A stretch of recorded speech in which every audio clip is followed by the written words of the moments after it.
அனைவருக்கும் வணக்கம். இந்த பதிவில் நம்ம என்ன பார்க்க போகிறோம் அப்படின்னா, தை மாதம் வளர்பிறை சஷ்டி எந்த நாளில் வருகின்றது, எப்படி வழிபாடு செய்ய வேண்டும், ஒரு நாள் விரதம் எப்படி இருக்க வேண்டும் மற்றும் தைப்பூசத்திற்காக விரதம் இருப்பவர்கள் இந்த நாள் என்று தொடங்கினால் எத்தனை நாட்கள் வரும் மற்றும் எப்படி வழிபாடு செய்ய வேண்டும், இந்த நாள் என்று நாம் தொடங்கும் போது சற்று இன்னமும் நமக்கு பலன் அதிகமாக கிடைக்கும்.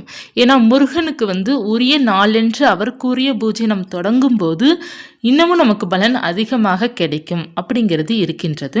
ஏன்னா அவருக்குரிய நாள் என்று பார்த்தீங்கன்னா ரொம்ப விசேஷமானது. அவருடைய அருள் பரிபூரணமாக கிடைக்கணும் அப்படின்னா நமக்கு அவருக்குரிய நாள் என்று வழிபாடு செய்வது இன்னமும் சிறப்பாக இருக்கும். அது மட்டும் இல்லை, நமக்கு சரியாக நாளும் பார்த்தீங்கன்னா ஒன்று போல அமைந்திருக்கின்றது, ஒற்றைப்படையில் அமைந்திருக்கின்றது. அதனால் இந்த நாள் என்று இந்த மாதம் வருகின்ற தை வளர்பிறை சஷ்டி என்று தைப்பூச விரதம் இருப்பவர்கள் இந்த நாள் என்று தொடங்கலாம். எப்போது நமக்கு வருகின்றது அப்படிங்கிறது பார்க்கலாம். தை மாதம் வளர்பிறை சஷ்டி தை மாதம் 21ஆம் தேதியும் பிப்ரவரி மாதம் 3ஆம் தேதியும் 3/2/2025 திங்கட்கிழமை அன்று இருக்கின்றது. திங்கட்கிழமை இருக்குதே, நம்ம ஸ்டார்ட் பண்ணலாமா அப்படிங்கிறது கேட்பீங்க. தாராளமாக ஸ்டார்ட் பண்ணலாம். ஏன்னா அன்றைய நாள் தான் நமக்கு சஷ்டி இருக்கின்றது மற்றும் அந்த நாள் சுபமுகூர்த்த நாள் வேற, ரொம்ப விசேஷமான நாளாக நமக்கு அமைந்திருக்கின்றது. இந்த தை மாதம் 21ஆம் தேதி, அதாவது பிப்ரவரி 3ஆம் தேதி நீங்கள் தைப்பூச விரதம் இருப்பவர்கள் ஸ்டார்ட் பண்ணுங்க. எத்தனை நாட்கள் ஆகும் அப்படின்னா, தை மாதம் 21ஆம் தேதி ஸ்டார்ட் பண்ணும்போது நமக்கு 9 நாள் விரதம் இருக்கும். ரொம்ப சிறப்பாக அமைந்திருக்கின்றது. யாரும் மிஸ் பண்ணிடாதீங்க. முடிந்த அளவுக்கு இந்த நாளை பயன்படுத்திக்கோங்க. இல்லை முடியல அப்படிங்கிறவங்க மட்டும் கடைசி 3 அல்லது 1 நாட்களோ நீங்கள் விரதம் இருந்து வழிபாடு செய்யலாம். இந்த நாள் மிகவும் சுவாரஸ்யமான நாள் மற்றும் மிகவும் மகிழ்ச்சியான நாள். இந்த நாள்னா சஷ்டி தான். இந்த சஷ்டி பார்த்தீங்கன்னா நிறைய பேருக்கு நல்ல பலனை கொடுத்துருக்கின்றது. அது வளர்பிறை சஷ்டி பார்த்தீங்கன்னா எல்லோருக்குமே நிறைய பேர் பூஜை பண்ணுவார்கள், எல்லாருக்குமே மிராக்கள் நடந்திருக்கிற நாள் எதுன்னா அந்த சஷ்டி தான். முருகனை நம்ம உணரணும், முருகனை நம்ம பார்க்கணும், முருகனை கனவுல பார்க்கணும், முருகனோட அந்த அருமை நமக்கு தெரிந்து கொள்ளணும் அப்படின்னா சஷ்டி நாள் என்று நம்ம வழிபாடு செய்யணும். வளர்பிறை சஷ்டி என்று நம்ம முருகனுக்கு வழிபாடு செஞ்சாலே நமக்கு முருகனை உணர முடியும். மாதம் நமக்கு வளர்பிறை சஷ்டி வந்து கொண்டே தான் இருக்கின்றது. இந்த வளர்பிறை சஷ்டிக்கு நீங்கள் பூஜை செய்தாலே போதும். விரதம் இருந்து தான் வழிபாடு செய்யணுங்கிறது கிடையாது. பூஜை செய்தாலே போதும். விரதம் இருந்து வழிபாடு செய்யும்போது இன்னமும் சற்று அதிகமான பலன் கிடைக்கும். ஒரு நாள் விரதம் சூப்பரான பலன் உங்களுக்கு கிடைக்கணும். உங்களுடைய வழிபாடு அப்படியே 100% வெற்றி ஆகணும், நினைச்ச காரியங்கள் அப்படியே நடக்கணும் அப்படின்னா நீங்கள் விரதம் இருந்து வழிபாடு செய்யலாம். முடியாதவர்கள் மட்டும் நீங்கள் பூஜை செய்யலாம். விரதம் இருந்து வழிபாடு செய்யணும் அப்படின்னா என்ன செய்ய வேண்டும் அப்படின்னா, வளர்பிறை சஷ்டி அன்று, அதாவது தை மாதம் 21 திங்கட்கிழமை காலை சீக்கிரமாக எழுந்திருக்கணும். அதுதான் மிகவும் முக்கியம். ஒரு சீக்கிரமான அதற்காக நீங்கள் 3 மணிக்கோ 4 மணிக்கோ எழுந்திருக்கணும் கிடையாது. ஒரு 5:30க்கு மேலே ஒரு 6 மணிக்குள்ளே எழுந்திருக்கணும் கட்டாயமாக. எழுந்திரிச்சிட்டு நம்ம குளிச்சுட்டு தலைக்கு குளிக்கணும். காலையிலே நம்ம தலைக்கு குளிச்சு, விரதம் இருப்பவர்களை நான் சொல்கிறேன், தலைக்கு குளிச்சுட்டு முருகனுக்கு ஒரு தீபத்தை ஏற்றி வைத்துட்டு நீங்கள் விரதம் இருக்க ஆரம்பிச்சிடணும். கந்த சஷ்டி கவசம் பாராயணம் பண்ணணும். சுவாமிக்கு பால் நைவேத்தியமாக வைத்துட்டு அதை நீங்கள் பிரசாதமாக எடுத்துக்கொள்ளலாம். நிறைய பேருக்கு டவுட் என்ன அப்படின்னா, நம்ம விரதம் இருக்கிறோம் இல்லையா, நம்ம போயிட்டு சாப்பிடலாமா அப்படிங்கிறதுலாம் அந்த டவுட் இருக்கும். நீங்கள் சுவாமிக்கு வைக்கிற நைவேத்தியம் நீங்கள் எப்போ வேண்டுமானாலும் சாப்பிடலாம். தாராளமாக அதை எடுத்துக்கொள்ளலாம். விரதம் இருக்கிறோமே சாப்பிடக்கூடாது அப்படிலாம் இல்லை. சுவாமிக்கு வைக்கிற நைவேத்தியம் தாராளமாக சாப்பிடலாம். நீங்கள் அந்த பாலை காலையில் குடிச்சுக்கோங்க. குடிச்சிட்டு நீங்கள் கந்தசஷ்டி கவச பாராயணம் பண்ணிவிட்டு நீங்கள் அதுக்கப்புறம் உங்களுடைய வேலைகளை எல்லாம் ஸ்டார்ட் பண்ணிக்கோங்க. அடுத்து உங்கள் வேலையில் ஸ்டார்ட் பண்ணிடுங்க. யூஸ்வலாக எப்போவுமே என்னென்ன ஒர்க் பண்ணுறீங்களோ அதில் பண்ணிக்கோங்க. பண்ணிவிட்டு ஒரு 9 மணிக்கு 10 மணிக்கு மேலே உங்களுக்கு பசிக்க ஆரம்பிச்சிடும். ஸோ அது பிரேக்ஃபாஸ்ட் டைம்லேயே அந்த டைமில் நமக்கு பசிக்க ஆரம்பிச்சிடும். அந்த நேரம் உங்களுக்கு விருப்பம் இருக்கின்றது அப்படின்னு காலையில் தாராளமாக சாப்பிடலாம். 2 இட்லி அல்லது 2 சப்பாத்தி, தோசை, உப்புமா, இல்லைன்னா பால் பழங்கள் நீங்கள் எடுத்துக்கொள்ளலாம். எடுத்துகிட்டு காலையில் சாப்பிட்டுக்கோங்க. காலையில் சாப்பிடுங்க, தப்பு கிடையாது. நீங்கள் பட்டினியாக இருக்கணும்னா மதியம் ஒரு தரம் பட்டினியாக இருங்க. ஏன்னா காலை உணவும் நைட்டு உணவும் சாப்பிட்டாலே நமக்கு ஆரோக்கியமாக அந்த விரதம் முடியும். எந்த ஹெல்த் இஷ்யூஸும் வராது. நீங்கள் காலையில் சாப்பிடாமல் இருக்கிறீங்க அப்படின்னா தலைவலிக்க ஆரம்பிக்கும்.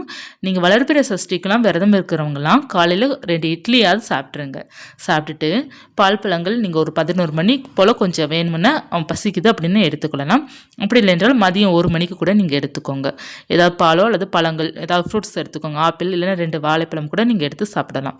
சாப்பிட்டுட்டு மாலை நேரம் ஒரு 5 மணிக்கு மேலே நீங்கள் விரத சாப்பாடு ரெடி பண்ணிக்கோங்க. விரத சாப்பாடு என்னென்ன ரெடி பண்ணிக்கிடலாம் அப்படின்னா, சாதம் ரெடி பண்ணிக்கிடணும், பருப்பு குழம்பு அல்லது சாம்பார், அல்லது எனக்கு இதெல்லாம் வேணாம் அப்படி இருப்பவர்கள் லெமன் சாதம், புளி சாதம், இந்த மாதிரி சாதம் ஒரு 2-3 சாதம் நீங்கள் ரெடி பண்ணிக்கோங்க. 6 வகை சாதமும் பண்ணலாம். அல்லது 2 சாதம், ஏதாவது லெமன் சாதம் கூட பண்ணிக்கோங்க. லெமன் சாதம் ஒரு புளி சாதம் கூட நீங்கள் பண்ணிக்கிடலாம்.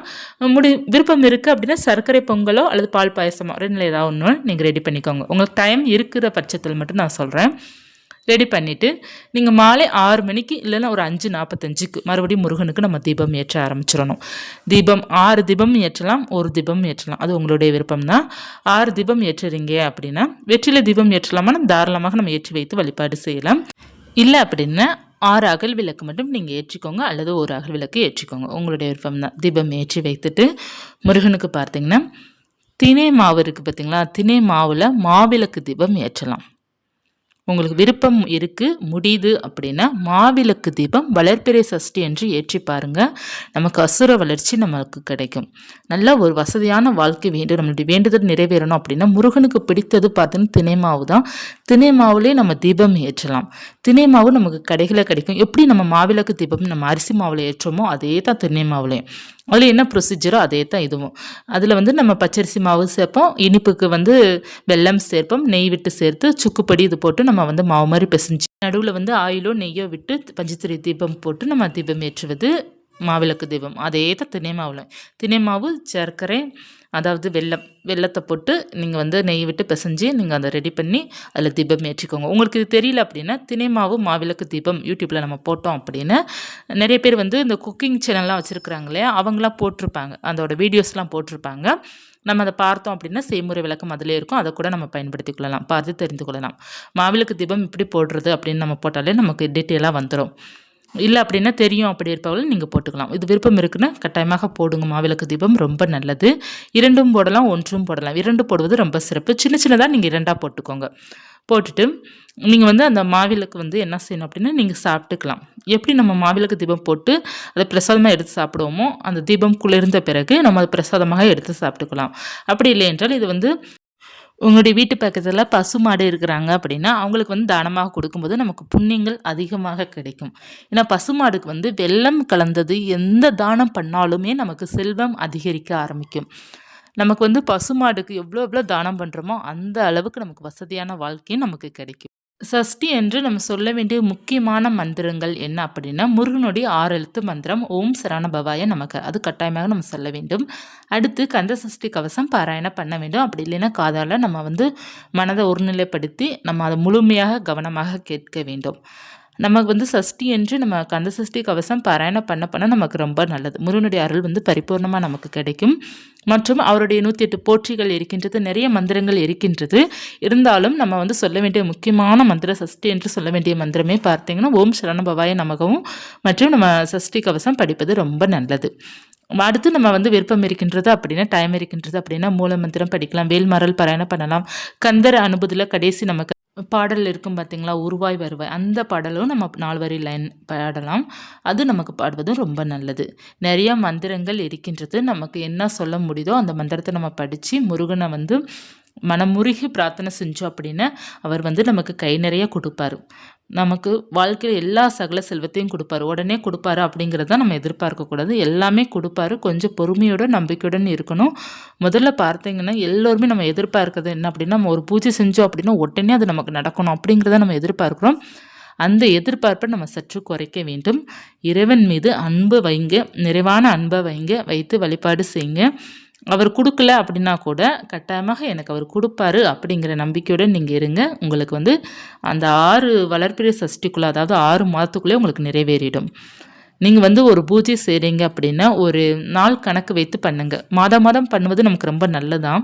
இருந்தாலும் ஒரு 6 வளர்பிறை சஷ்டி எடுத்து அதற்கு தீவிரமாக நீங்கள் வந்து அதுக்கு பக்தியை காமிச்சு முருகனே கதி அப்படிங்கிறத நினைத்து இந்த 6 வாரம் தொடர்ந்து முருகனுக்கு தீபம் ஏற்றி வைத்தோ அல்லது விரதம் இருந்தோ வழிபாடு செய்து பாருங்கள். நடக்காத வேண்டுதல் கூட நமக்கு நடத்தி காட்டும் முருகப்பெருமான். அப்படிப்பட்ட நமக்கு வந்து வழிபாடு பார்த்துன்னு சிறப்பான வழிபாடு எது அப்படின்னா சஷ்டி வழிபாடு தான். மாதம் ஒரு நாள் மட்டும் நீங்கள் முருகனுக்காக இந்த வழிபாடு செய்து பாருங்கள்.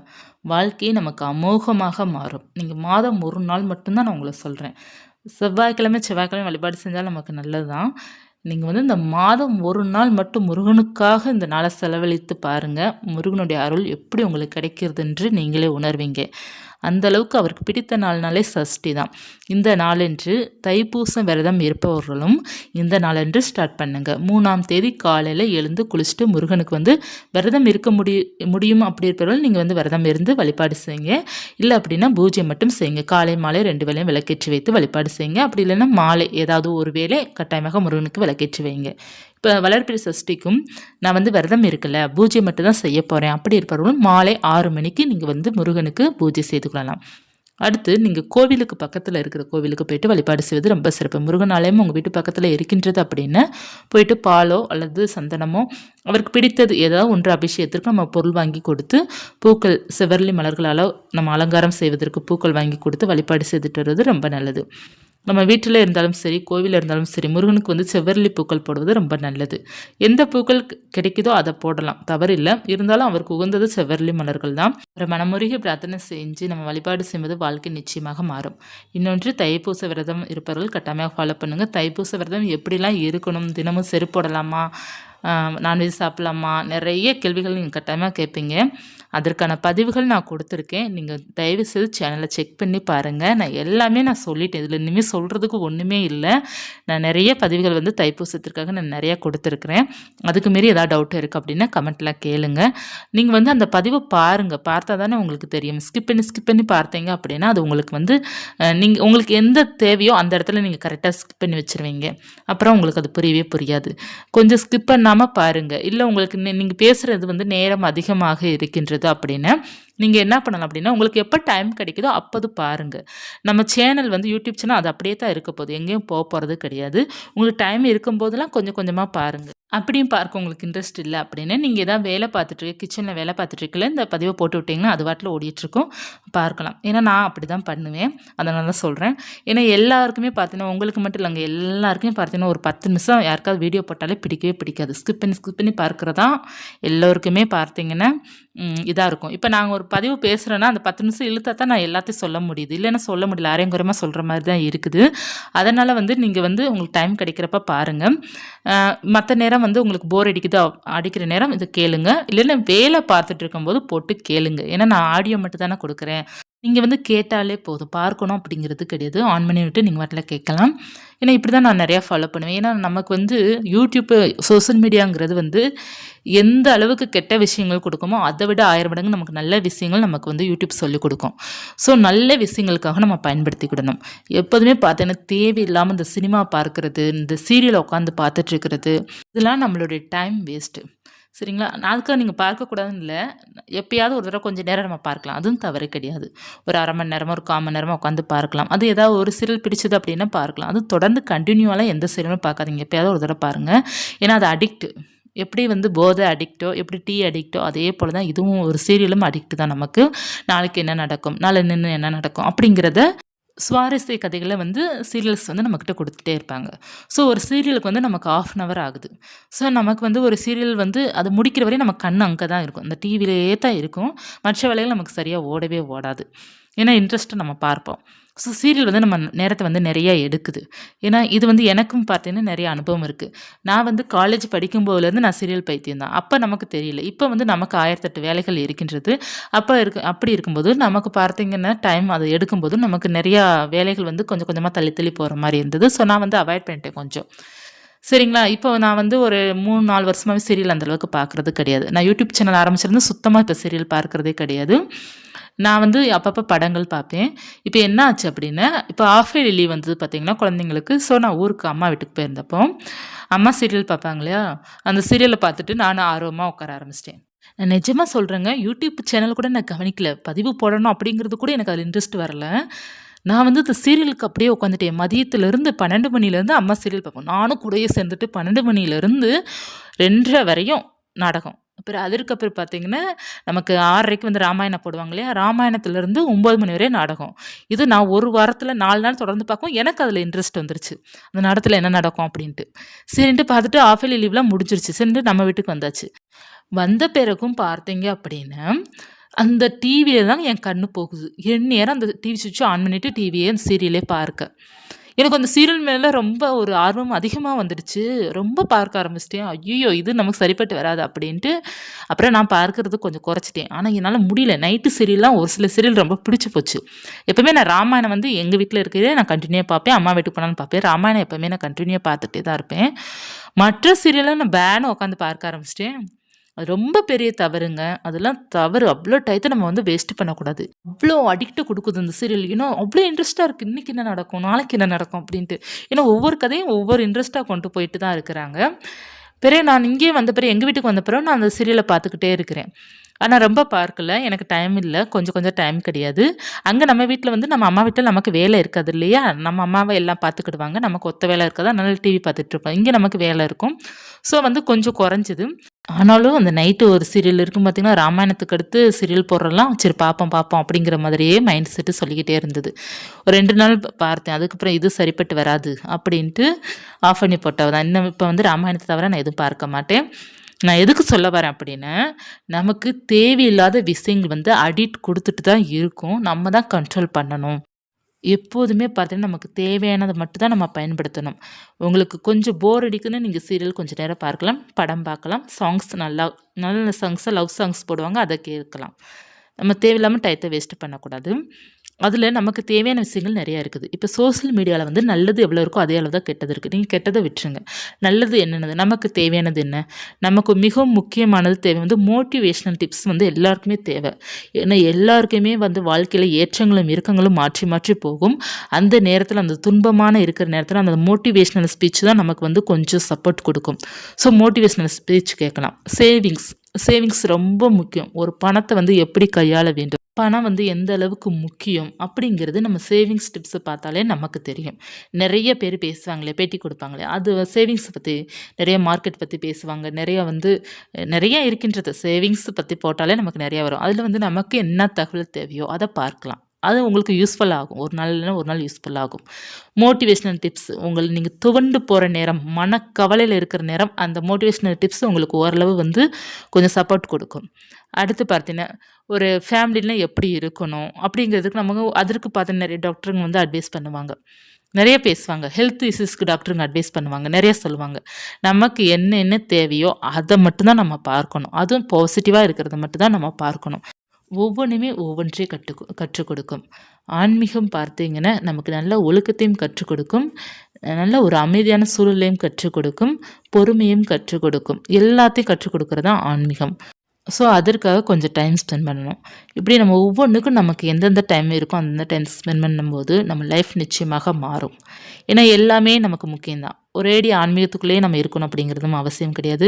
ஒரேடியா பணத்துக்குள்ளேயே இருக்கணும் அப்படிங்கிறதும் அவசியம் கிடையாது. ஒரேடியா பார்த்தீங்கன்னா, மோட்டிவேஷனல் டிப்ஸ்க்குள்ளேயே இருக்கணும். ஒரேடியா சீரியலுக்குள்ளேயே இருக்கணும். ஒரேடியா படமா பார்க்கணும். எதுவுமே அளவுக்கு மீறினால் அமிர்தமும் நஞ்சு. எல்லாமே நமக்கு அளவளவா நம்ம தெரிஞ்சுக்கிடணும். எதுவுமே நமக்கு தேவையான அளவு நம்ம தெரிஞ்சுக்கிடணும். அது பாசிட்டிவா மட்டும் தான் நம்ம தெரிஞ்சுக்கிடணும். நெகட்டிவான சைடுக்குள்ளலாம் போகவே கூடாது. தேவையில்லாத சினிமா பார்க்காதீங்க. அடுத்த வீட்டு கதைகள் நமக்கு தேவை கிடையாது. மற்றவங்க கதைகள். அந்த ஏதோ சினிமால வந்து யாராரோ என்னென்னமோ பேசுவாங்க. அதற்கு பார்த்துன்னு வியூஸ் பலாயிரக்கணக்கா பலாயிரம் லட்சம் போகும். அதெல்லாம் நமக்கு தேவையில்ல. ஜஸ்ட் இன்ஃபர்மேஷன் நமக்கு வந்து இந்த மாரி நடந்திருக்கு அப்படிங்கிறது தெரிஞ்சா போதும். அதுக்குள்ள எப்ப பார்த்தாலும் உட்காந்து பார்த்துட்டு அவங்க என்ன பண்ணாங்க, இவங்க என்ன பண்ணாங்க, இதெல்லாம் தேவையில்லாத டைம் வேஸ்ட்டு. யாருக்கும் அது தெரிய மாட்டேங்குது. எதுவுமே பார்த்தீங்க அப்படின்னா, ஒரு சில ஏஜ் வரையும் நமக்கு தெரியாது. இப்ப நம்ம வந்து ஒரு காலேஜ் படிக்கும்போதோ, நம்ம வந்து அதற்கடுத்து ஒரு 25 வயசுக்குள்ள வரையும் பார்த்தீங்கன்னா, டயத்த எவ்வளோ வேஸ்ட் பண்ணியிருப்போம். அப்பலாம் நமக்கு பார்த்தீங்கன்னா, ஒண்ணுமே தெரியாது. அப்ப போர் அடிக்குது, நம்ம பொழுதுபோக்கு பண்ணணும் அப்படிங்கிறதுக்காகவே நம்ம பார்த்தீங்கன்னா, நெறைய டயத்த வேஸ்ட் பண்ணியிருப்போம். அதே இது ஒரு மெச்சூரிட்டி ஏஜ் ஒரு 25க்கு மேல ஆன பிறகு, இவ்ளோ டயத்த நம்ம வேஸ்ட் பண்ணிட்டோமே அப்படிங்கிறது வந்து ஒரு 25 நெறைய பேருக்கு 30க்கு மேல தான் தெரியும். நமக்கு எப்போ புரிய வருதோ, அப்போ நம்மக்கிட்ட டைம் ரொம்ப கம்மியா இருக்கும். ரொம்ப பிஸியாயிருவோம். அதாவது ஃபேமிலி, குழந்தைங்க அப்படிங்கிற மாரி ரொம்ப பிஸியாயிருவோம். ஸோ, அப்ப அந்த நேரத்தில பார்த்தீங்கன்னா, நம்ம கத்துக்கிற முடியாது. ஏதாவது ஒரு சூழ்நிலை. இப்ப நம்ம குழந்தைங்கள விட்டுட்டு எங்கேயும் போ முடியாது. இந்த மாரி நமக்கு வந்து ஒண்ணொண்ணா அமைஞ்சுக்கிடும். நமக்கான டைம் நமக்கு இறைவன் கொடுக்கையில அந்த டயத்த நம்ம சரியாக பயன்படுத்த வேண்டும். அது நமக்கு என்ன தேவையோ அத பயன்படுத்த வேணும். எப்பவுமே பாசிட்டிவா இருக்கணும். எப்போதுமே உங்களுக்கு தேவையான விஷயங்கள பார்த்து கற்றுக்கொள்ளுங்கள். அதுவும் உங்களுக்கு முக்கியமானது ஏதாவது கைத்தொழில் கூட நீங்க ரெடி பண்ணுங்க. பிஸியா உங்கள வச்சுக்கோங்க. அதான் உங்களுக்கு எந்த டென்ஷன் வராது. உங்களுக்கு வந்து ஃபீல் பண்ணுறதுக்கு நேரம் இருக்காது. சரிங்களா? எல்லாத்தையுமே குடும்பத்தில ஒவ்வொரு பிரச்சனைகள் இருக்கத்தான் செய்யும். ஃபீல் பண்ண டைம் இருக்காது. நீங்க வந்து பிஸி ஆயிட்டீங்கன்னா ஃபீல் பண்ண டைம் இருக்காது. உங்களுக்கு அந்த ஒர்க்கே உங்களுக்கு சரியா போயிடும். அதத்தான் நான் சொல்ல வரேன். உங்களுக்கு என்ன தேவையோ அத மட்டும் பாருங்க. வந்து டயத்த வேஸ்ட் பண்ணாதீங்க. எந்த பதிவுமே உட்காந்து பார்த்துட்டு இருக்காதீங்க. நீங்க பாட்டுல போட்டுவிட்டு, கேட்டுட்டு நீங்க பாட்டுல வேலைய பாருங்க. டைம் கிடைக்கிற நேரம் ஏதாவது ஒர்க்ல வந்து கான்சன்ட்ரேஷன் பண்ணி, அந்த ஒர்க்க வந்து உங்களுக்கு ஏதா பயனுள்ளதாக நீங்க பயன்படுத்திக்கோங்க. வாழ்க்கை வந்து நம்ம கையில தான் இருக்கு. நம்ம நெனச்சா தான் அந்த வாழ்க்கை சந்தோஷமா இருக்கும். அப்படி இல்லைன்னா நமக்கு அது ரொம்ப கவலையா தான் போய்க்கிட்டு இருக்கும். அதனால வாழ்க்கை வந்து மகிழ்ச்சியா வாழ்வது நம்ம கையில தான் இருக்கு. அதனால பாசிட்டிவா இருங்க. இந்த பதிவு உங்களுக்கு பயனுள்ளதாக இருக்கும்னு நெனைக்கிறேன். இருந்தா லைக் பண்ணிக்கோங்க. இது போன்ற ஆன்மீக தகவல் தெரிந்து கொள்ளணும் அப்படின்னா சேனலை சப்ஸ்கிரைப் பண்ணி வச்சுக்கோங்க. நன்றி.